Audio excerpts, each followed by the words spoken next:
All right, let's dive right into this explainer.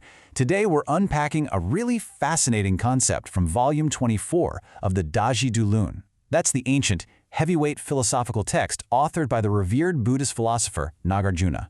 Now, if you've ever found yourself wondering how these massive, almost cosmic spiritual concepts actually translate into real, actionable empathy, well, you are definitely in the right place. We're going to look at how this text frames supreme enlightenment. And spoiler alert, it treats it not just as some abstract, floaty state of mind, but literally as the ultimate medical practice.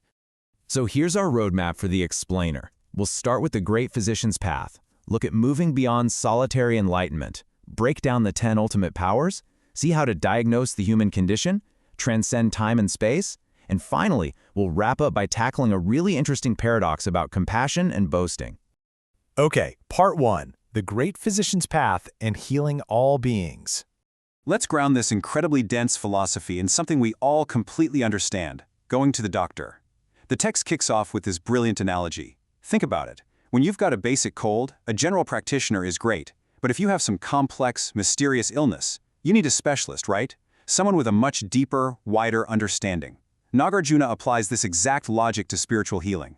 He says someone who only knows how to cure a few specific spiritual ailments for a handful of people, they're just a small doctor. But a fully realized Buddha, that is the great physician. We're talking about an exhaustive, complete knowledge of absolutely every illness, every hidden cause, and the exact cure for every single being in existence. Moving into part 2, beyond solitary enlightenment and the Bodhisattva way. Nagarjuna points out a really critical distinction here regarding the actual scope of a spiritual path. He uses that doctor analogy to contrast two very different approaches. First, you've got the Shravaka path, the small doctor. This path is intensely focused on solitary escape. It's about learning the nature of suffering for yourself, understanding its causes, and finding your own personal liberation. And hey, it's valid, but its scope is inherently limited. Then you have the Bodhisattva, who acts as the great physician. According to the text, a bodhisattva actually has to learn that smaller path first. They absolutely must understand personal liberation. But here's the kicker. They purposefully choose not to stop there. Driven entirely by radical empathy, they stay right here in the messy world to heal the immense, overwhelming diversity of all suffering beings. Which naturally leads us to a massive, very practical question. If your goal is to heal literally everyone, every single personality type, every hidden trauma, every deeply rooted desire, how on earth do you pull that off? What tools could possibly be enough for a job that big? That brings us to Section 3, the 10 ultimate powers, which act as the diagnostic toolkit. Enter the 10 powers. The text introduces these as the exact, specific toolkit required for this kind of cosmic healing.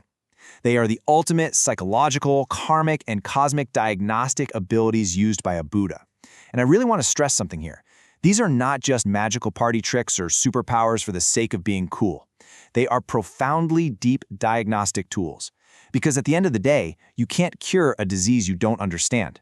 The 10 powers are what allow the great physician to perfectly read the world's hidden spiritual illnesses.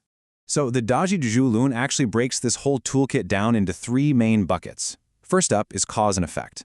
This is about knowing exactly what is right or wrong and understanding the real nuts and bolts of karmic retribution. Essentially, knowing exactly how a specific past action ripens into today's suffering. The second bucket is mental states. This is where the Buddha reads a person's current capacity. Are they capable of deep meditation right now, or are their faculties pretty limited? And finally, cosmic vision. This includes knowing past lives, using the divine eye to see where beings are reborn, and seeing the ultimate end of all worldly defilements. It's an incredibly structured framework that covers absolutely everything required to make a flawless diagnosis. Let's look at part 4, diagnosing the human condition by reading deep desires. Let's see how this actually builds into a complete psychological profile of humanity.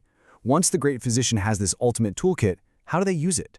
Well, just like a master doctor wouldn't hand out the exact same prescription to every single person in the waiting room, the Buddha uses these 10 powers to tailor teachings to a person's unique capacity. He literally discerns their faculties. Is their intellect sharp, or is it a bit dull? He reads their hidden desires. He knows if someone is secretly driven by greed or anger or just deeply ingrained habits. And he does all of this just to find the absolute perfect, bespoke teaching for that specific person, right? In that exact moment. It's a brilliant way to systematize the overwhelming, chaotic diversity of human nature. Because humanity's a vast spectrum, right? Some people have incredibly sharp faculties, but they're totally paralyzed by their own arrogance. Others might have duller faculties, but they make up for it with incredible sincerity. Some have these dark, deeply rooted desires, while others are just distracted by superficial, everyday attachments. By wielding the 10 powers, the Buddha navigates this whole messy spectrum to find the perfect entry point for the cure. Section 5. Transcending time and space with a cosmic perspective. But here's the thing. Making a perfect diagnosis like this, it requires looking way, way beyond just the present moment. It demands a vast, almost unimaginable perspective. The text gets into the karmic retribution power and the past lives power, which essentially let the Buddha trace the completely unbroken chain of cause and effect. He looks to the past to see a being's previous actions and conditioning. Then he looks at the present to see how those old actions have directly caused their current desires and suffering. And finally, he looks into the future to see exactly where their current trajectory is going to lead them. It is quite literally a holistic diagnosis that spans immense stretches of time. To actually do this, the Buddha employs what the text calls the divine eye. And the Daji Du-Lun makes a really fascinating point here. It says that basic clairvoyance, ordinary spiritual powers, might just let you see an event happening, like witnessing someone in pain. But the divine eye goes so much deeper. It sees the precise karmic mechanics behind that pain. It completely untangles the knot of suffering. And maybe the most important part, it does this with absolute clarity and zero judgment. It's purely objective, ultimate medical observation applied to the entire cosmic cycle of existence. Finally, Section 6. Compassion, not boasting. As we get to the climax of Nagarjuna's argument, he anticipates a supernatural, skeptical question from the reader. And honestly, it's a fantastic philosophical problem. Think about it. If the Buddha is supposed to be the ultimate embodiment of selflessness, true humility, and the total destruction of the ego, why is he walking around listing out his 10 ultimate superpowers? Doesn't declaring to the world that you have the 10 powers sound incredibly arrogant and self-serving for an enlightened being? Well, the text tackles this paradox head-on. And the way it resolves this is just beautiful. It explicitly argues that listing these powers is absolutely not an act of self-praise. It is pure, unadulterated compassion. Nagarjuna gives us two stunning analogies to explain this. First, he says it's like a merchant guide. If a group of travelers is hopelessly lost and in grave danger, a genuinely good guide actually has to confidently state their qualifications, right? Otherwise, the terrified travelers won't trust them enough to be led to safety. Second, he compares it to the sun and the moon. The sun isn't shining because it wants fame or because it's bragging about how bright it is. It shines simply because it is its very nature to illuminate the dark. So stating the 10 powers is purely about giving lost travelers the confidence they need in their guide.